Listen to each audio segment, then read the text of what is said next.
क्या है? दृष्टान सभी विषय तृष्णा वशीकार संज्ञा वैराग्य, यहाँ तक जाना है। उसके बाद वो पर वैराग्य की परिभाषा करें, क्योंकि निरोध समाधि उनका उद्देश्य है। तो तत्परम पुरुषक ख्यातिर गुणवती, जब आत्मबोध हो जाता है उसके बाद विवेक ख्याति से भी वैराग्य हुआ, क्योंकि विवेक ख्याति होने पर आपको ये स्थिति प्राप्त होती है आत्मा में प्रकृति में जी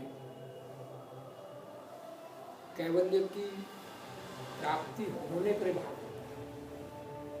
और जब कैवल्य का स्वरूप आपने अपना देख लिया, उसके बाद अभी देखा किससे है?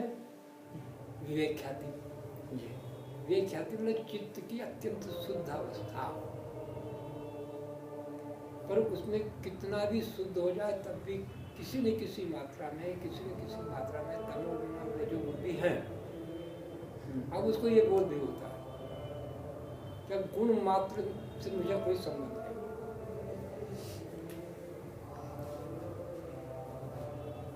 अनेक तमोगुण रजोगुण सतोगुण, पहले तो साधना प्रारंभ करता है तो तमोगुण से रजोगुण में आता है, रजोगुण से सतोगुण में आता है, और इनको घटाते घटाते घटाते शुद्ध सतोगुण जी, और शुद्ध सतोगुण हो गया, उसके पश्चात जो स्थिति होती है इसको विवेक ख्याति। तो तत्परम पुरुष ख्याति गुणवैत्री जी, और उसको ये भी दिख जाता है कि अभी है तो सही जी, और है तो फिर कभी भी उभर आएगा जी। अब वो गुण मात्र से इच्छा का त्याग कर देता है जी, वितृष्णा। अब शरीर की भावना भी नहीं रहती, उसकी इंद्रियों की भावना भी नहीं रहती, मन की भावना भी नहीं, बुद्धि की भावना भी नहीं। मैं अपने कैवल्य रूप में ही सदा हूँ। अब कोई नहीं आलम्बन, बाहर कुछ नहीं रहा। अब उसको कहते हैं सदा दृष्टु स्वरूपी अवस्था, हम जो पहले बताया था जी, वो अपने साथ ही परमेश्वर दृष्टु है सबका जी, और मैं परमेश्वर को जान रहा हूँ। तो परमेश्वर आपके साथ अपना भी बोध कराता है, दोनों का बोध। अब गुण मात्र से विस्तृष्णा हुई, तब जाके परमात्मा ने आपको अपना दिया, अर्थात उसके गुण आप में घट गए। अब ये स्थितियां हैं तो समाधियां क्या होती है? जब वैराग्य होता है तब क्या समाधि होती है, पर वैराग्य होता है तब क्या समाधि होती है, उसका विभाग समाधि होता है।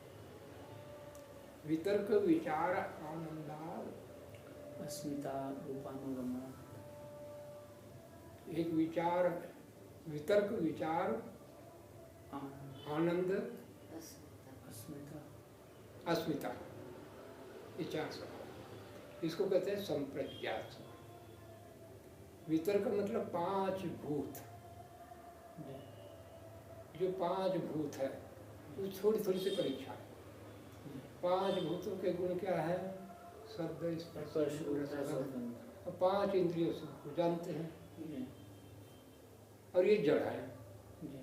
आपने अपने शरीर को कभी समझे ही नहीं, अब आप शरीर को भी समझे तो वही कि वही गुण है इसमें भी, तो ये भी जड़ है जी। तो वितर्क समाधि में पांच भूतों से विरक्ति हो जाती है, इनका उपयोग लेगा, अब इनमें कोई सुख नहीं है। अधिकार का मतलब क्या होता है? पांचों भूतों पर वितर्क समाधि से अधिकार आता है। हमने उसको जो अपने साधना की थी उसके साथ जोड़ा था कि सबसे पहले तो रोटी कपड़ा मकान में आसक्ति छूटनी चाहिए। स्थूल को ऐसी रोटी खाऊंगा, ऐसे कपड़े पहनूंगा, ऐसे मकान लूंगा, इन तीनों में का हटना। तो पांच भाव भूतों पर जय हो गई, क्या और आगे की जो सूत्र हैं उसके साथ जुड़ते हैं वे। अभी हम यहाँ पर वितर्क का मतलब 5 भूतों का, मैंने 5 भूतों से मैं अलग हूँ, ये ज्ञान हुआ। फिर विचार, विचार मतलब सूक्ष्म जी। तो सूक्ष्म में क्या आ गया? इंद्रियां जी, मन जी, अहंकार, बुद्धि, इनसे भी मैं अलग हूँ। आपको बताया था ना, क्योंकि मन से मैं इंद्रियों से कुछ जान रहा हूँ, फिर मन से मैं जान रहा हूँ, और फिर मैं बुद्धि से जान रहा हूँ, अब मैं जान रहा हूँ, यह अहंकार का स्वरूप है। तो इनको भी समझ गया, ये भी मैं नहीं हूँ, उससे अलग है। ये वितर्क समाधि। उसके बाद आनंद समाधि। इनका मूल क्या है? त्रिगुणात्मक है। यदि ये रहे, ये नहीं रहे, फिर भी मूल तो रहेगा ना जी। तो मूल का मतलब होता है, वो मूल का जब आपका भाव बनेगा मूल का, तब आपको सब पदार्थों से वितृष्णा होगी। इसको वैराग्य कहते हैं, परिपक्व वैराग्य। अर्थात वो आनंद भी सत्वगुण का आनंद है, इसलिए उसको भी नहीं चाहोगे। तो आनंद समाधि भी छूटती है,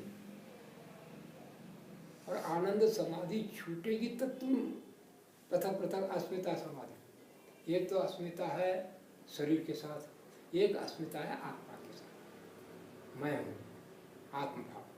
और एक चित्त को मैं हूँ कहना भाव, वो तो छूट गया। अब आत्मभाव आया, अब आत्मा ये पृथक पृथक है। तो वितर्क, विचार, आनंद, अस्मिता, स्वरूप संप्रज्ञात, ये संप्रज्ञात समाधि। उसके पश्चात जो असंप्रज्ञात समाधि है, पर वैराग्य साधना, विराम प्रत्यय अभ्यास पूर्वक संस्कार शेषो अन्यम,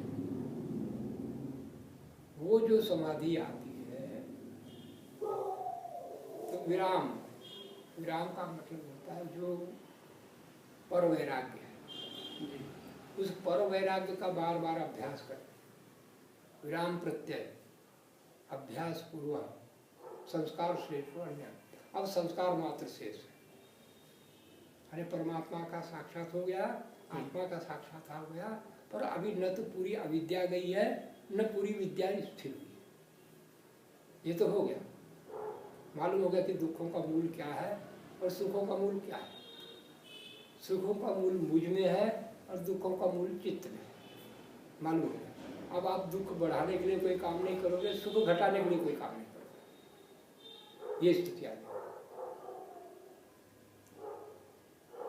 विराम प्रत्यय अभ्यास पूर्व संस्कार सूत्र में भव प्रत्यय विधेय प्रकृति लया नाम, इस सूत्र के भाष्य में बड़ी संगतियां हैं। इस जीवन में आप समाधि लगाते लगाते एक स्तर पर पहुंचे और वहीं पर कृत्य कृत्य होकर छूट गए। आप समझ गए, उसके आनंद समाधि को ही समझ गए, हो गया सब, आनंद भोगेंगे, परंतु रहेंगे तो प्रकृति में सत्वगुण का आनंद है ना। तो भाव प्रत्यय, आप फिर आपने फिर शरीर लिया, तो अब शरीर मात्र लिया है इसलिए कि फिर वो आगे की यात्रा पूरी कर सके। वहां तक की यात्रा कर लिया, आगे की यात्रा। और विधेय, वो देह में होते हुए भी विधेय का भाव रहेगा, उसका आत्मभाव में आएगा। प्रकृति लयाना, एक प्रकृति लय तक उसने अपने को कर लिया। तो एक तो प्रकृति लय है बाह्य जगत की, एक प्रकृति लय है हमारा, हमारी प्रकृति है ना, हमारी प्रकृति का लय हमारे हाथ में, और परमात्मा की प्रकृति का लय परमात्मा के हाथ में। तो आपने संसार भर से आसक्ति हट गई, पर मैं जान रहा हूं ये भाव रहा।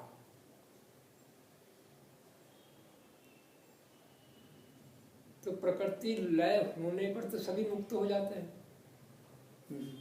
पर वो मुक्ति स्थायी नहीं है। इस सृष्टि प्रारंभ होगी तो फिर आपको शरीर प्राप्त हो जाएगा।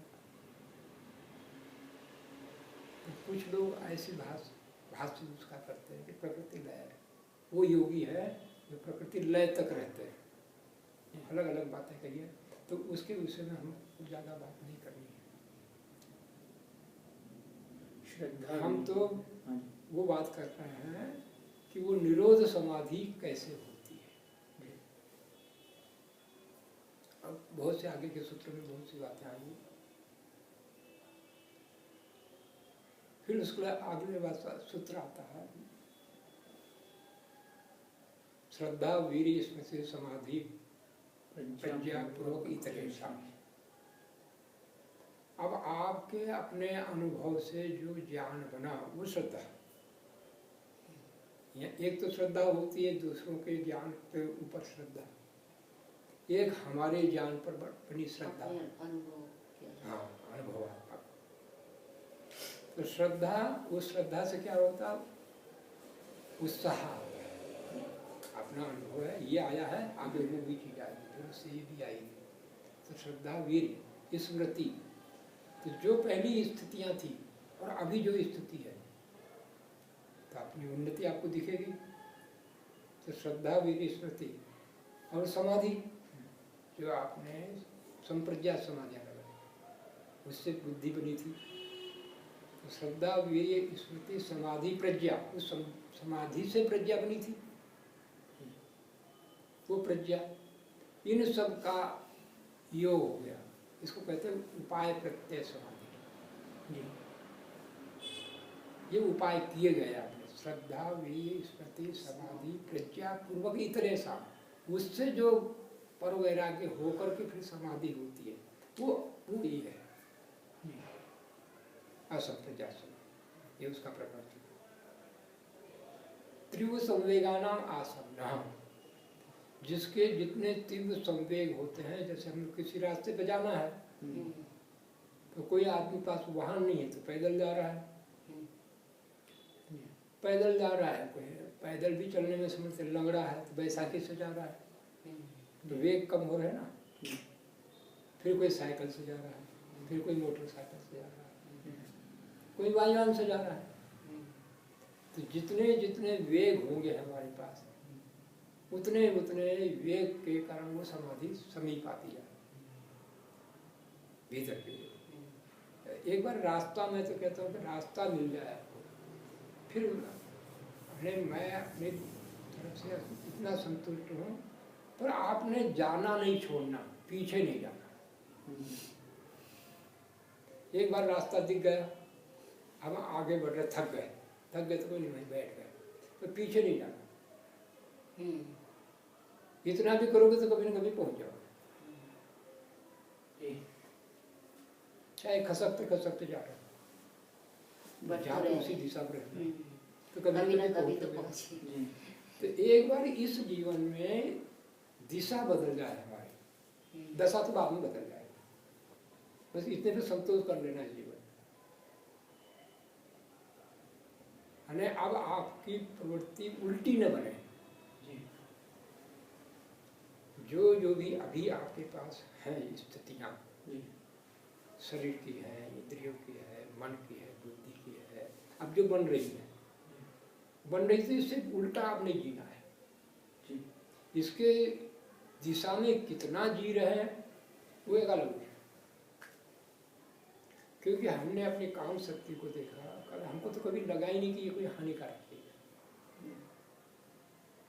अनुभव होते थे पूरे,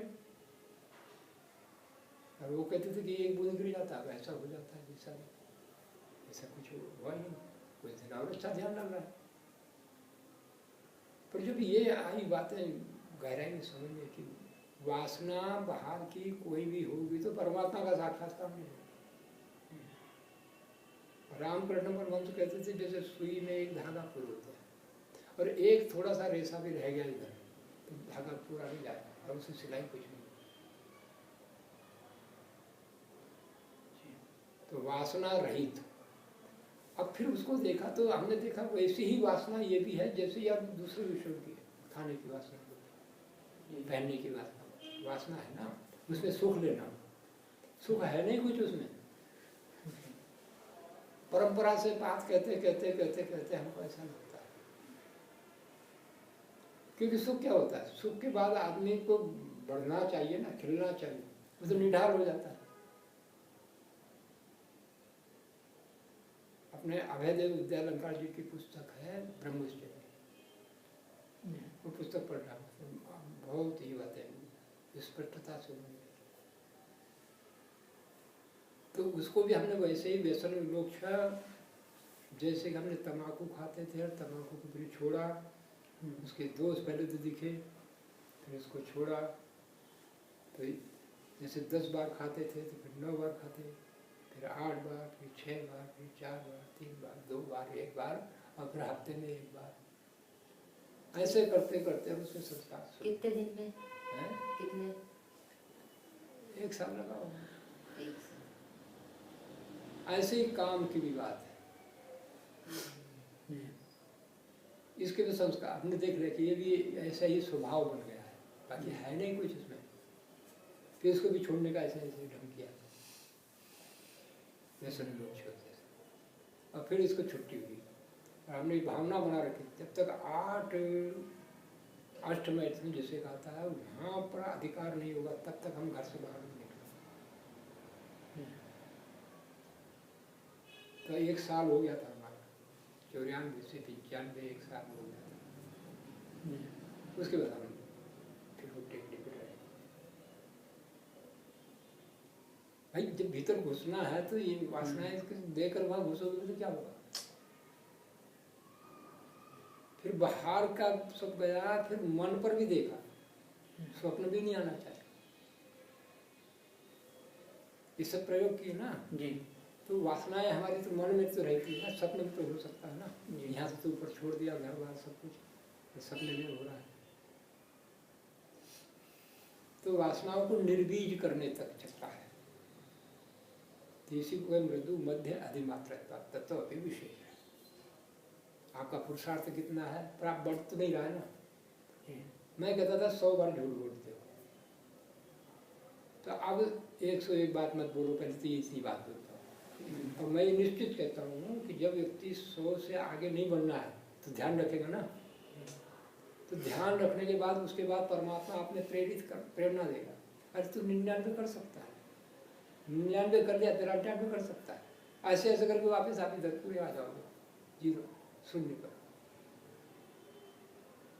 तो एक तो आपका बल होना चाहिए, बहुत ढिलाइयाँ आती हैं, बहुत सी बातें होती हैं, पर आप स्मृति में हमने तो कितनों को हम उपाय बताते रहते हैं ना, भाई पति पत्नी तो बहुत उपाय बताया उनको, क्योंकि दोनों होना एक से नहीं कहा, और भारत की नारियाँ संतुष्ट हो जाती हैं, पुरुष संतुष्ट नहीं होता, तो उनको उपाय बताया था भाई कैसे कैसे करना, जो जिसके स्तर में होता है उस स्तर से उसको उपाय भाई आपको ऐसा अभ्यास करो, आप ऐसा अभ्यास, एक क्षण भर का वेग रहता है जी, उस क्षण को टाल दिया ना, उसको संस्कारों को विच्छिन्न करना आ गया जाए जी, बस, तो ये मृदु मध्याधिमात्र उसका, तो उससे विशेषता है। फिर अंत में कहा ईश्वर परिधानात्मा, इसको वज्र उपाय बताया है, अमोघ, ये खाली नहीं जाता, और उसकी जो परिभाषा ऋषि ने कही है वो परिभाषा गहरी है। ईश्वर परिधानात् भक्ति विशेषाद आवर्तित ईश्वर स्तम अनुगृणाति अभिध्यान मात्रेण अभिध्यान मात्रापि योगिनः आसन्नतम समाधि लाभ समाधि फलम च भवति इति व्यास जी इसकी परिभाषा करते हैं। हमारे जीवन में जो हमको प्राप्त हुआ है वही ईश्वर परिधान से आगम प्रमाण से, फिर हमने इसको विधि पूर्वक ज्ञान पूर्वक उभार करके लाए बात। तो अब यहाँ ये जो ईश्वर परिधान कर रहे हैं वो इसको ये बता रहे हैं कि आप ईश्वर में ही रहें, उसी भावना में रहें, उसी भावना में रहेंगे तो आप आत्म भावना में नहीं आएंगे, आत्म भावना में नहीं आएंगे, शरीर भावना में नहीं आएंगे, तो क्लेश आपके साथ जुड़ेंगे नहीं, तो समाधि हो जाएगी। तो परमात्मा का सीधा सहयोग प्राप्त होगा। उसको मैं ऐसे उदाहरण से कहता हूँ कि जैसे एक पिता है और उसका पुत्र है, बगीचे में आम लगे हैं, अब बच्चा तोड़ना चाहता है, बार बार उछल रहा है, पर उसके हाथ में नहीं आ रहा। अब पिता ने देखा कि पुरुषार्थ बहुत कर रहा है, तो फिर उसको तोड़ के देगा कि नहीं देगा? देगा। बस यहाँ पे आप लोगों की चुप होती है, ऐसे ही कहते सब कि देगा। यदि ठीक पिता है तो आप तोड़ के नहीं देगा, सिर्फ आपको उठा कर वहाँ तक रख देगा, उठा देगा, तोड़ो तुम्हारे को। तो परमात्मा समाधि की ओर बढ़ा देता है, उसको समीप कर देता है। अछलाम तो आपको लगानी पड़ेगी। फिर ये है ईश्वर परिणाम। फिर वही ईश्वर की बात चली कि ईश्वर वो है कैसा। तो क्लेश कर्म विपाक आसि अपरामृष्ट पुरुष विशेष है ईश्वर। तो क्लेशों से, अब तो क्लेशों तो आपके समझ में आ गया है। तो क्लेशों से रहित, जब क्लेशों से रहित हो गया तो अब उसके कर्म क्या क्लेशों की प्रेरणा से हो सकते हैं? नहीं। अर्थात अपने लिए कुछ चाहना नहीं रहा उसका। उसको मैं कहता हूँ ना अभाव है न दबाव है। दुख का दबाव होता है, सुख का अभाव होता है। अब दबाव भी नहीं है और अभाव भी नहीं, खाली हो गया है।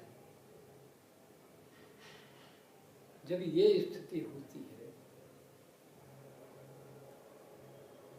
तो उसी स्थिति को ईश्वर परिधान के फल के रूप में बताया।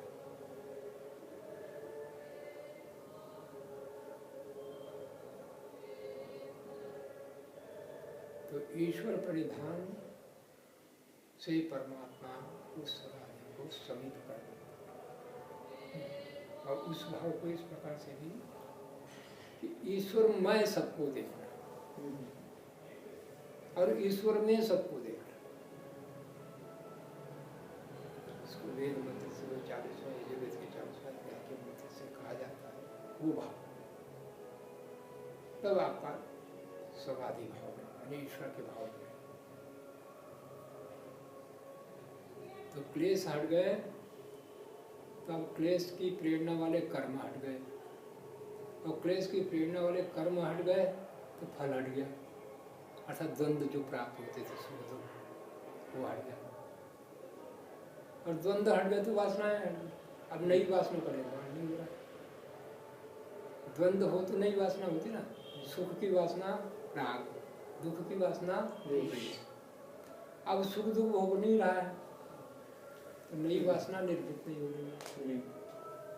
और शुभ कर्म का फल सुख, सुख अशुभ कर्म का फल दुख, दुख। अब वो कर्म भी नहीं कर रहा है सुबह से, क्योंकि मैं कर्ता भाव खत्म हो गया, कृतित्व खत्म हो गया, भोक्तृत्व खत्म हो गया, ये भाव खत्म हो गया। कर्ता भाव खत्म, भोक्ता भाव हो रहा है, भाव हो रहा है, देख रहा है, बस शरीर में भी हो रहा है, बाकी अब चित्त में तो होना नहीं कुछ। तो क्लेश कर्म विपाक आश्रय अपरामिष्ट, इनसे जो पृथक है ऐसा पुरुष विशेष ईश्वर।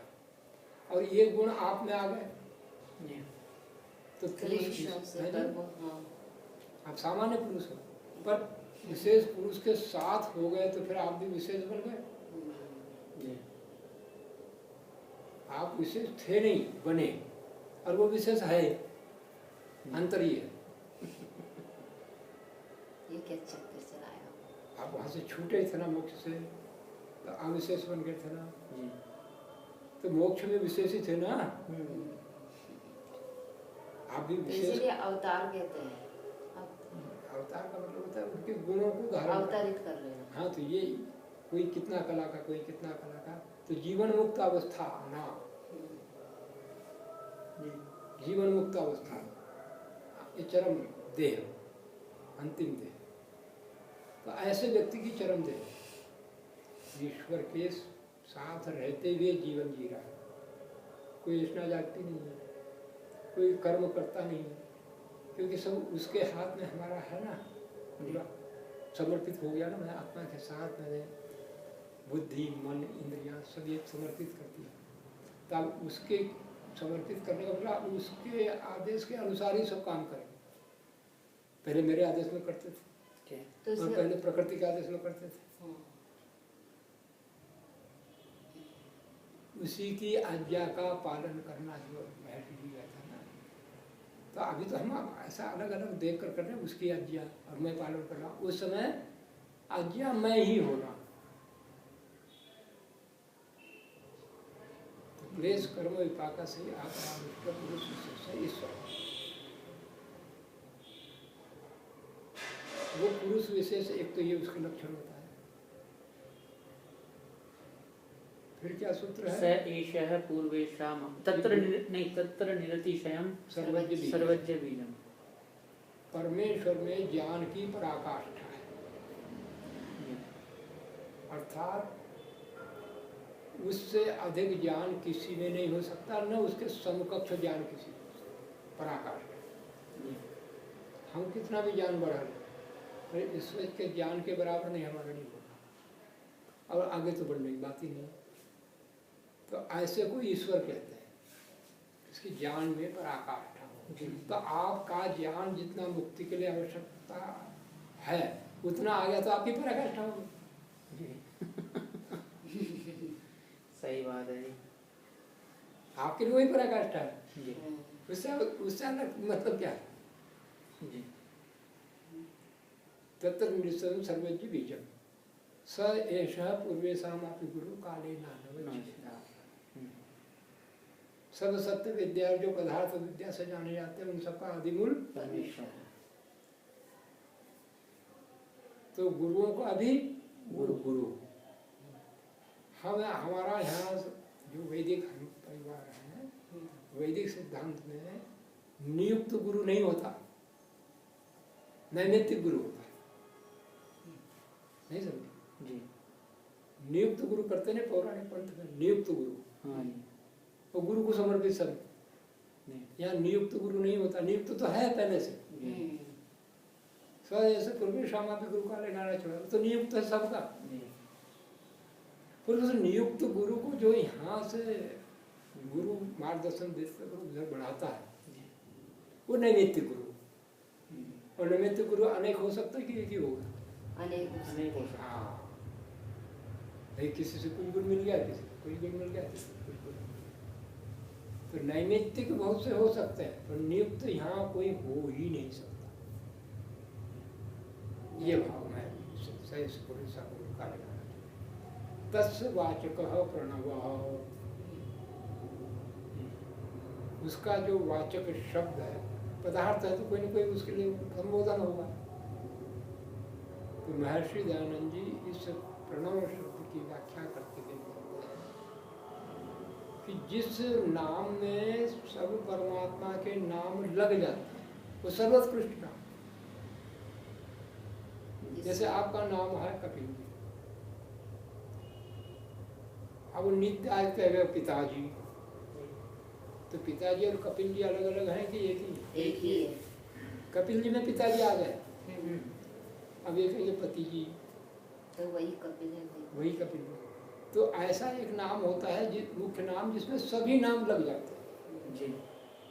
तो ओम शब्द ऐसा है जिसमें सब नाम लग जाते हैं। प्रणव तो प्रणव मतलब ऐसा उत्कृष्ट शब्द। तो प्रणव क्या है? ओम। प्रणव नहीं है।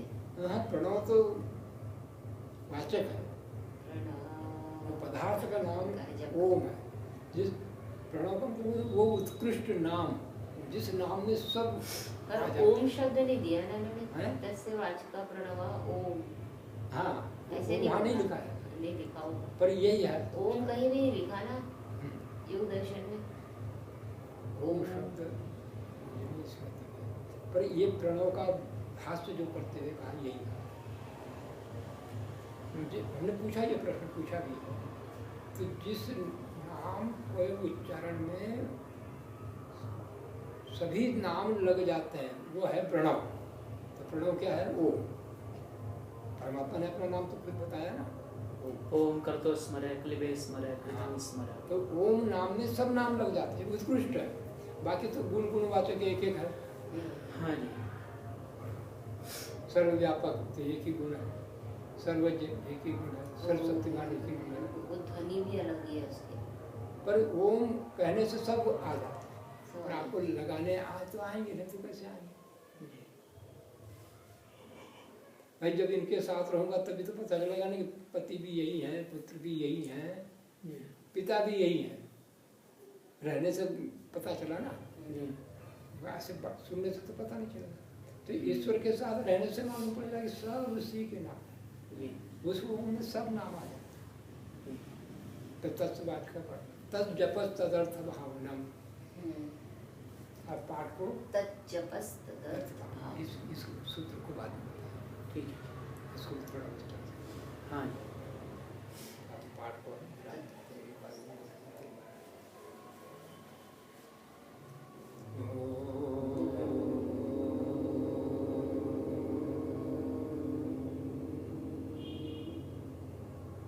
शांति